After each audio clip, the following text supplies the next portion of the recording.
Ancient stars blazed like funeral pyres across the cosmic dark.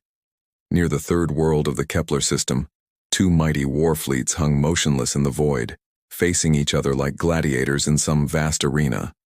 The conflict had raged for 3 brutal years. Both armies were exhausted, yet neither would surrender. Commander Czar gripped the rail of his command deck, eyes fixed on the enemy formation displayed across the wide view screen. His clawed hands danced over the weapon controls, running final checks on his battle systems. The Empire had sent him here with 200 of their finest war vessels. Today would bring either victory or death. "All units ready for combat, sir," reported his gunnery chief. The young warrior's voice trembled slightly.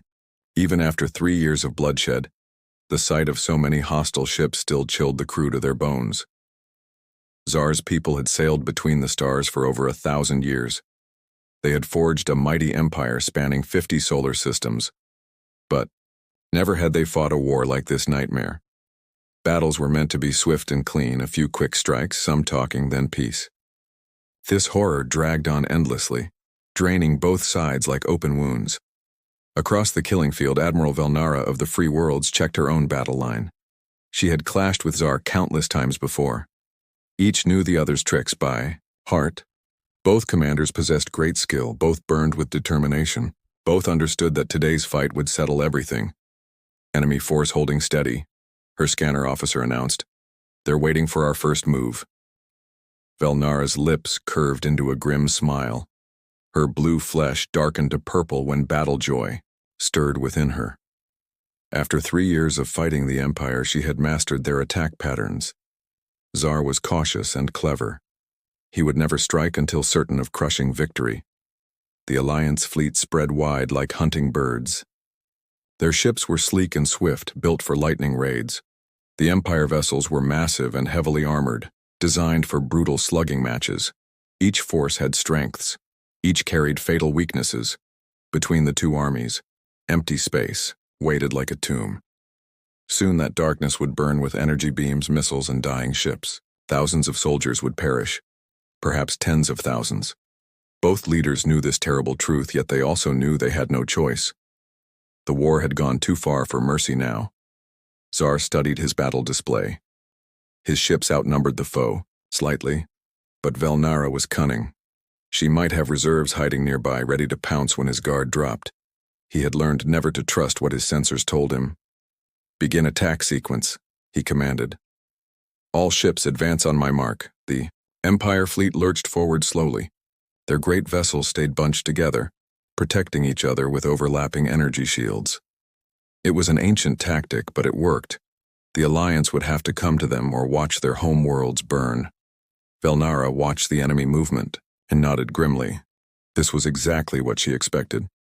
"Signal all units," she ordered. "Execute Battle Plan 7. The Alliance fleet split into 3 groups. The main force would charge straight at the enemy while 2 smaller groups struck from the flanks. It was dangerous, but their only hope against the Empire's superior firepower. Both fleets crept closer. The gap between them shrank moment by moment. Weapons powered up, hungry for targets. Shields blazed to maximum strength. Inside the ships, warriors whispered prayers to their gods and remembered home. Then the impossible happened. "Sir!" the sensor officer on Czar's ship suddenly cried. "New contact! Unknown vessel approaching from Grid 7. Czar spun around. "What? Show me!" The main screen shifted to reveal a strange ship at the system's edge. It was tiny compared to the warships in both fleets. Its design was odd and blocky, unlike anything in their memory banks. Most shocking of all, it appeared to be alone. On the Alliance flagship, Velnara received the same report. "One ship?" she asked. "Are you certain?" "Yes, Admiral. Just one vessel, moving toward us at low speed. Design completely unknown." Both commanders stared at their screens in disbelief. In the middle of the biggest space battle in 3 years, a mystery ship had appeared from nowhere. Who were they? What did they want? Why would anyone pilot a single vessel into a war zone? Could it be a new Empire weapon? Velnara asked her officers. "No," her science chief replied. "The ship's technology differs from both our fleets. The engine signature is totally unknown." Zar was thinking the same thing. It's not one of ours, he told his crew, but it's not Alliance either. Something new has entered our war. The unknown ship kept approaching. It showed no signs of charging weapons or raising shields. It simply flew steadily toward the two fleets as if it belonged there. For the first time in 3 years of war, both commanders faced the same puzzle. They had been ready to fight each other. They knew each other's ships, guns, and tactics by heart. But this new arrival changed everything. "Sir, what are your orders?" Zar's gunnery chief asked. Zar looked at the Alliance fleet, then at the mystery vessel. The war could wait a few more minutes. He needed to know who these strangers were, and what they wanted. "Hold position," he ordered. "All ships stand ready, but do not fire. We have a new player in our game." Across the battlefield, Velnara gave similar commands. For the first time in months, both fleets stopped trying to kill each other. Instead, they watched and waited as the small, strange ship approached. Neither commander knew it yet, but their war was about to change forever. The galaxy was about to meet humanity. Captain Jake Morrison stood on the bridge of the UNS Independence and watched the stars shift as his ship dropped out of faster-than-light travel. After 6 months of traveling through empty space, they had finally reached their destination. The Kepler system was supposed to be empty, just another star with planets that might support life someday. "Jump complete, Captain," said Chief Engineer Lisa Park from her station. "All systems normal. We're at the edge of the Kepler system." Jake nodded and looked around his bridge. His crew of 45 people had volunteered for this mission, knowing they might never see Earth again. They were humanity's first deep space explorers, sent to find new worlds and maybe new life. The United Nations had built only 5 ships like the Independence. This was humanity's biggest step into the galaxy.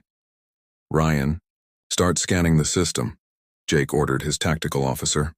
"Let's see what we found." Ryan Cole was a former Navy officer who had joined the space program when Earth's governments finally agreed to work together on space exploration. His fingers moved across his control panel as the ship's sensors reached out into the new system. "Captain, I'm getting some strange readings," Ryan said after a few minutes. His voice sounded worried. "There are a lot of energy signatures in this system, way more than there should be." Jake walked over to Ryan's station. On the screen, dozens of bright dots appeared near the system's inner planets. Each dot represented something big and powerful. "Amy, can you make sense of this?" Jake asked. Communications specialist Amy Foster was the youngest member of the bridge crew. She had learned 12 Earth languages and helped design the translation computers they hoped to use if they ever met aliens. Now she was looking at readings that made no sense. "Captain, those energy signatures are moving," Amy said. "They're not planets or asteroids, they're ships, lots of ships."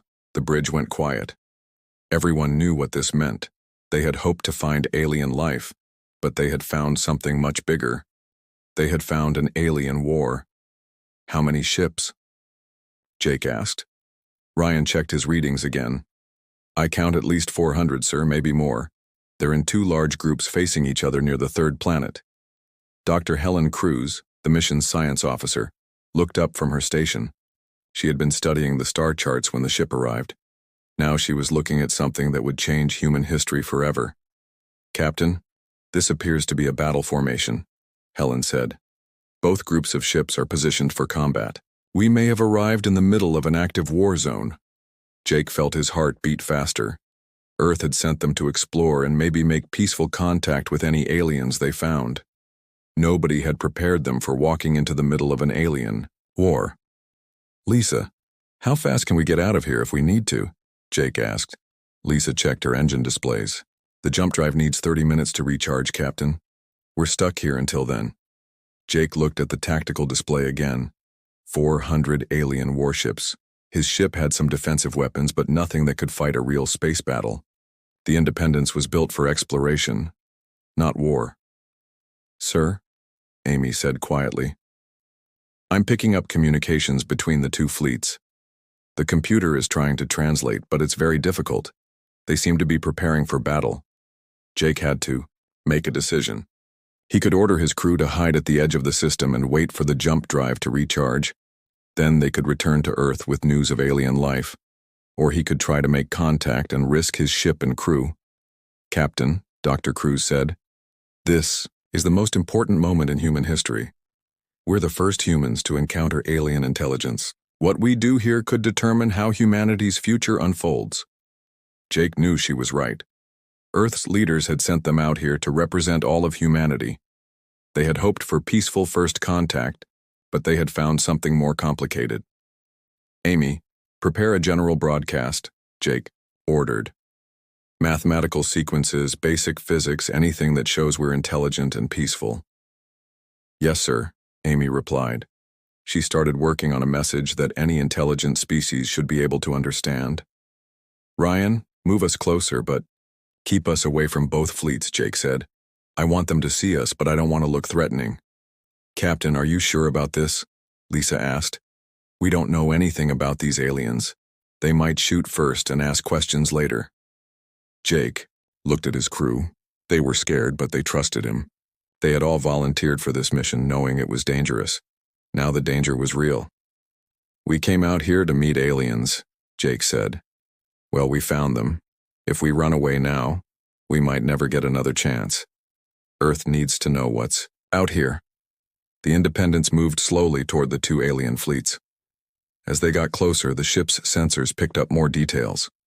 The alien ships were huge and powerful. Some were bigger than anything humans had ever built. Their technology looked far ahead of Earth's. "Captain, one of the fleets is changing position," Ryan reported. "Some of their ships are turning toward us." Jake felt sweat on his forehead. This was it. Humanity's first contact with alien life was about to happen in the middle of someone else's war. "Amy, start broadcasting our message," Jake ordered. "Let them know we come in peace." As the message went out, Jake wondered if he had just made the best or worst decision in human history. In a few minutes, they would find out how aliens reacted to meeting humans for the first time. The Independence flew on toward its date with destiny, carrying the hopes and fears of an entire species into the unknown. Commander Czar watched the strange ship move closer to his fleet. The unknown vessel was small and crude-looking compared to his warships. Its hull was thick and blocky, with none of the elegant curves that marked advanced spacecraft design. Whoever built it clearly knew very little about proper engineering. "Sir, the alien ship is broadcasting some kind of signal," his communications officer reported. "It appears to be mathematical sequences and basic physics. I think they're trying to show they're intelligent." Czar's four eyes narrowed as he studied the primitive vessel. "How intelligent can they be if they fly a single ship into a war zone?" he asked. This could be a spy sent by the Alliance. The thought made him angry. The Alliance had tried many tricks during the war, but sending a fake alien ship was a new low. He would not let them fool him. "Signal Attack Squadron 7, Zari ordered. Have them intercept and destroy that ship. We have a war to fight." 6 sleek Empire fighters broke away from the main fleet and moved toward the Independence. Their pilots were confident. The alien ship had no visible weapons and looked too primitive to be dangerous. This would be an easy kill. On the Independence, Ryan Cole watched the approaching fighters on his tactical screen. "Captain, 6 ships are heading straight for us. They're not responding to our messages." Jake Morrison felt his stomach drop. He had hoped the aliens would at least try to communicate before shooting. "How long until they reach us?" 2 minutes, sir," Ryan replied. "They're moving fast." Jake looked around his bridge. His crew was scared but ready. They had trained for dangerous situations, though nobody had prepared them for alien combat. "Amy, keep broadcasting our peaceful intentions," Jake ordered. "Lisa, give me everything the engines can handle. Ryan, power up our defensive systems." "Captain, our weapons are designed for asteroid mining and clearing debris," Ryan said. "They're not meant for fighting." "Then we'll have to make them work," Jake replied. "We didn't come this far to give up now." The Empire fighters closed in. Fast. Their leader, a veteran pilot named Kixar, had fought in dozens of battles. He had never seen a ship designed like the human vessel, but he was not worried.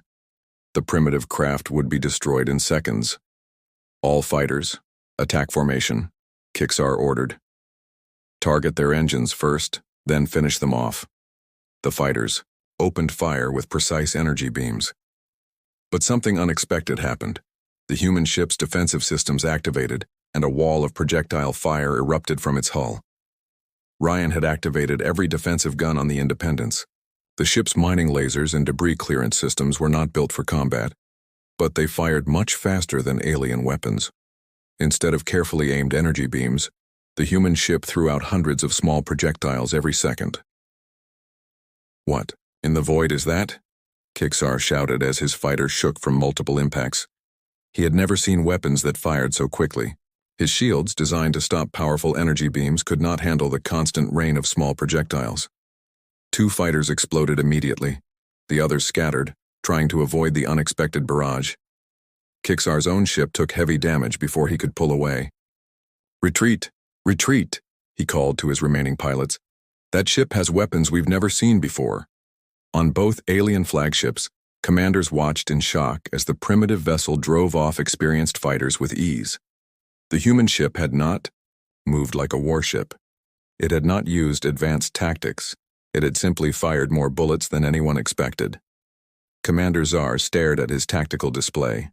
6 of his best fighters had been defeated by one small ship. "How is this possible?" he demanded.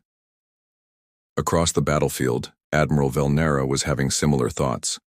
Her blue skin had turned pale as she watched the engagement. "Get me detailed scans of that ship," she ordered her science officer.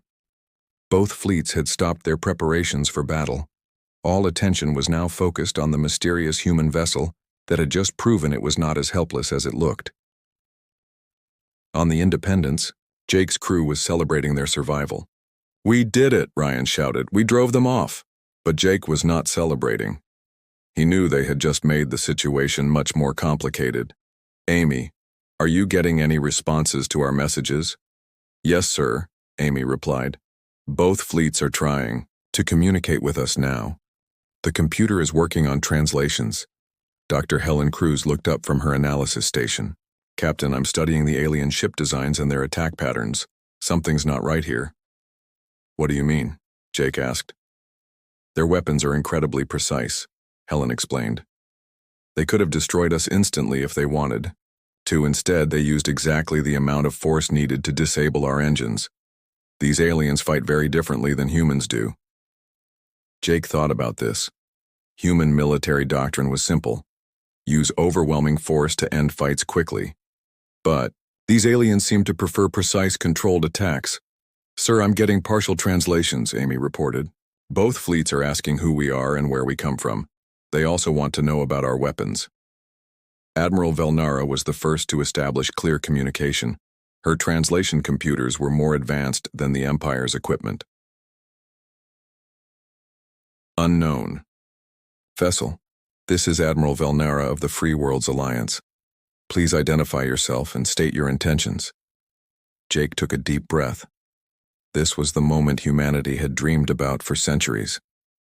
"This is Captain Jake Morrison of the United Nations ship Independence. We come from the planet Earth and mean no harm to anyone." There was a long pause before Velnara replied. "Earth? We have no record of this world. Are you refugees from the war?" "No," Jake answered. "We are explorers. We didn't know there was a war here." Another pause. Then Velnara's voice came back, sounding puzzled. "You flew a single ship into an active battle zone to explore? Are all your people this brave or this foolish?" Before Jake could answer, Commander Czar's voice cut in. His translation system had finally worked. "Alliance ship Independence. You have interfered in Empire military operations. Explain your presence immediately." Jake found himself talking to 2 alien commanders who had been trying to kill each other minutes earlier. Now they were both focused on him and his crew. "We're peaceful explorers," Jake repeated. "We were sent to study new star systems and hopefully meet other intelligent species." Commander Czar's laugh sounded strange through the translation system. "Peaceful? Your weapons just destroyed 2 of my fighters and damaged 4 others." Jake realized the aliens did not understand human defensive thinking. To them, the Independence's response had been an aggressive attack rather than desperate self-defense. The 3 ships hung in space, each trying to understand the others. Humanity had made first contact, but it was nothing like anyone had expected. Instead of peaceful meetings, they had stumbled into a war and immediately proven they could fight. None of them knew it yet, but this confused first encounter would change the galaxy forever. Dr. Helen Cruz worked at her science station, studying the data from their encounter with the alien fighters. Something about the alien ships bothered her, but she could not figure out what it was. Their technology was clearly more advanced than Earth's, yet they had been surprised by the Independence's simple defensive systems. "Captain, I need to show you something," Helen said to Jake Morrison. "The alien weapons are much more powerful than ours, but they use them very differently." Jake walked over to Helen's station. The screen showed recordings of the alien fighter attack. "What do you mean?" "Look at this." Helen pointed to the display. "When they fired at us, they aimed for our engines, not our crew areas. They were trying to disable us, not kill us. Even in the middle of a war, they're trying to minimize casualties." Jake frowned as he watched the attack again. Helen was right. The alien fighters could have destroyed the Independence completely, but they had held back. "That's not how humans fight wars," Jake said quietly. "Exactly," Helen replied. "Captain, I think we need to be very careful about what we tell them about Earth." Across the space between the fleets, Commander Czar was having an urgent meeting with his officers. The encounter with the human ship had changed everything. "Sir, we've analyzed their weapons," his science officer reported. "The projectile systems are primitive, but they fire at rates we've never seen. Where we might fire one precise shot, they fire hundreds of random ones." Czar's clawed hands moved nervously. "Random shots? That seems wasteful." "That's what I thought too, sir, but it works. Our shields can stop powerful energy beams, but they can't handle constant impacts from small projectiles. It's like they designed their weapons specifically to counter our defenses." On the Alliance flagship, Admiral Velnara was learning similar things from her own analysis team. "Admiral, the human ship is very strange," her chief engineer explained. "Every system seems to be built with fighting in mind. Their engines can change direction quickly for combat maneuvers. Their hull is much thicker than needed for exploration. Even their communications array is armored." Velnara's blue skin turned darker as she thought about this. "Are you saying their exploration ship is actually a warship?" "Not exactly, Admiral. It appears to be a real exploration vessel, but it's built like everything they make might need to fight someday. This suggests their entire species thinks about warfare very differently than we do." Both alien commanders decided they needed to learn more about these humans. They opened a three-way communication channel with Captain Morrison. "Captain Morrison," Admiral Velnara began, "we would like to understand your people better. Can you tell us about your home world?" Jake looked around his bridge. His crew was listening carefully. This conversation could determine how the galaxy saw humanity forever. "Earth is a beautiful planet," Jake said. "We have many different countries and peoples, but we're learning to work together. That's why we built ships like this one, to explore space as a united species." Commander Czar's voice came through the translator. "How many countries do you have?" "About 200, Jake replied. There was a long silence. Finally, Velnara spoke. 200 separate governments on one planet? How do you make decisions?" "We have an organization called the United Nations where all countries can meet and discuss problems," Jake explained. "But what happens when countries disagree?" Czar asked. Jake hesitated. This was the question he had been afraid of. "Sometimes we have conflicts. We're still learning how to solve problems peacefully." Amy Foster, who had been monitoring the conversation, noticed something strange in the alien responses. "Captain," she whispered, "I don't think they understand what you mean by conflicts."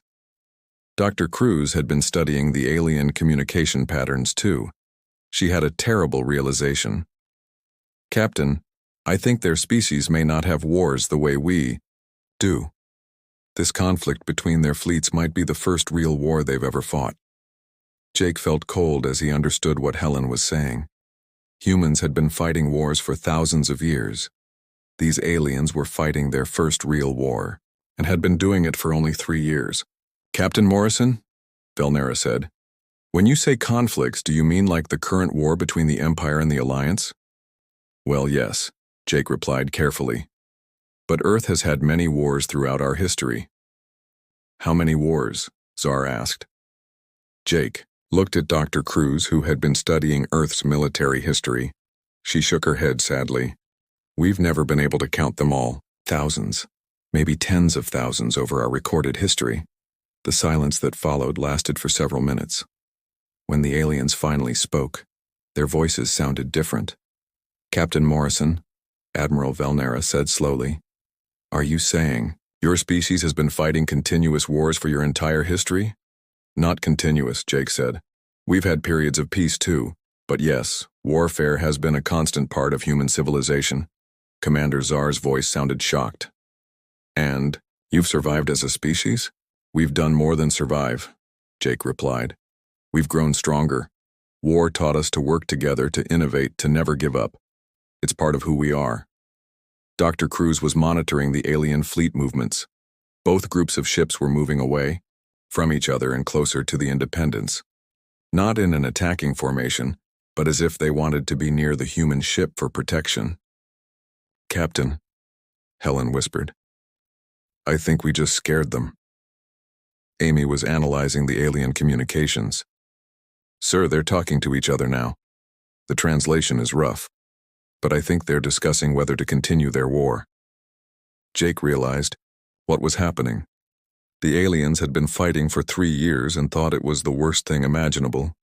Then humans had arrived and casually mentioned fighting thousands of wars over their entire history. "Captain Morrison," Valnera said, "if your people have so much experience with warfare, perhaps you could help us understand something. How do wars end?" Jake thought about all the wars in Earth's history. Usually one side wins and the other side loses, or both sides get tired of fighting and make peace. "But how do you make peace after so much violence?" Czar asked. "You forgive your enemies and try to build something better together," Jake replied. "It's not easy, but it's possible." Both alien commanders were quiet for a long time. Finally, Valnera spoke. "Captain Morrison, would you be willing to help us end our war?" Jake looked at his crew. They were 45 humans in a single ship, being asked to solve a galactic conflict. It should have been impossible, but Jake Morrison was human, and humans had been solving impossible problems through warfare and diplomacy for thousands of years. "We'll try," he said. Captain Jake Morrison looked at the tactical display showing 400 alien warships spread across space. Both fleets had stopped moving toward each other and were now focused on his single ship. The weight of their request pressed down on him like a heavy stone. "Captain," Dr. Helen Cruz said quietly, "we're just explorers. We're not diplomats or peace negotiators." Jake nodded, but his mind was already working. "Maybe that's exactly what they need, Helen. Someone who isn't part of their war." Amy Foster looked up from her communication station. "Sir, both fleets are repositioning. They're not preparing to fight each other anymore. They're both moving closer to us." Ryan Cole checked his tactical readings. "They're not in attack formation. Captain, it looks more like they want to be near us for some reason." Jake understood what was happening. The aliens had learned something about humanity that frightened them more than their enemies did. 2 fleets that had been ready to destroy each other were now seeking protection from a single human ship. "Open a channel to both commanders," Jake ordered. Admiral Valnera's voice came through first. "Captain Morrison, our governments have been fighting for 3 years. Millions have died. We've tried negotiations before, but they always fail. Why should we trust humans to succeed where we have failed?" Commander Czar's translated voice followed. "The Alliance speaks truth for once. We have tried to end this war many times. What can your people do that we cannot?" Jake thought about Earth's long history of conflicts and peace treaties. Some had lasted for centuries, others had failed within years. But humans had learned something important through all those wars. "We understand both sides of war," Jake said. "We know what it's like to fight and what it's like to lose. We know what it costs to win and what it costs to make peace. Maybe that experience can help." Dr. Cruz was studying the alien fleet formations on her screen. Captain, something else is happening. I'm detecting new ships approaching the system. Ryan checked his long-range sensors. Confirmed, sir. 4 ships coming in fast. They're using the same drive signature as us. Jake felt his heart jump. Earth had sent more ships. How long until they arrive? 3 days at their current speed, Ryan replied. Amy picked up a new transmission. Captain, it's Admiral Patricia Kane on the UNS Defiance. She wants to speak with you. Jake had served under Admiral Kane before joining the exploration program. She was tough, smart, and never gave up on anything she believed in. Put her through, Jake ordered. Admiral Kane's voice was clear and strong. Jake, we got your first reports about the alien contact. Earth has decided to support your mission with a small task force. What's your situation? Jake looked around his bridge. How could he explain that 45 humans were about to try ending a galactic war? Admiral, we've made contact with 2 alien civilizations currently at war with each other. They've asked us to help negotiate peace. There was a pause before Kane replied. Just to be clear, Captain, you're telling me that aliens are asking humans to help them stop fighting? Yes, ma'am, Jake said. Kane's laugh came through the speaker. Well, that's a first. We'll be there in 3 days. Try not to start any new wars before we arrive. Commander Czar had been listening to the exchange. Captain Morrison, more human ships are coming. Are they warships? Jake thought about how to answer. The UNS Defiance was more heavily armed than the Independence, but it was still primarily an exploration vessel. They're ships like ours, Jake said. Built for exploration but ready to defend themselves if needed. Admiral Velnara's voice carried a new tone of worry. How many human ships exist? Earth has built 5 deep space vessels so far, Jake replied honestly. We're a young species when it comes to space travel. Both alien commanders were quiet for several minutes. Jake wondered what they were thinking. Finally, Velnara spoke. Captain Morrison, you say your people have fought thousands of wars. How many ships did you use in your largest space battles? Jake realized the aliens still did not understand human history. Admiral, until recently, humans had no space battles at all. All our wars were fought on our planet's surface. All of them? Czar asked. Thousands of wars on one world? Yes, Jake confirmed. We learned to fight and make peace while sharing the same small planet. That's why we understand both conflict and cooperation. The silence that followed was the longest, yet. Jake could almost feel both alien fleets trying to process this information. Finally, Dr. Cruz spoke quietly. Captain, look at the tactical display. Jake looked at his screen and saw something amazing. Both alien fleets had completely stopped their battle preparations. Ships that had been in attack formations were now spread out in defensive positions, but not defending against each other. They were positioned as if they expected to defend together against some outside threat. Amy, what are they saying to each other? Jake asked.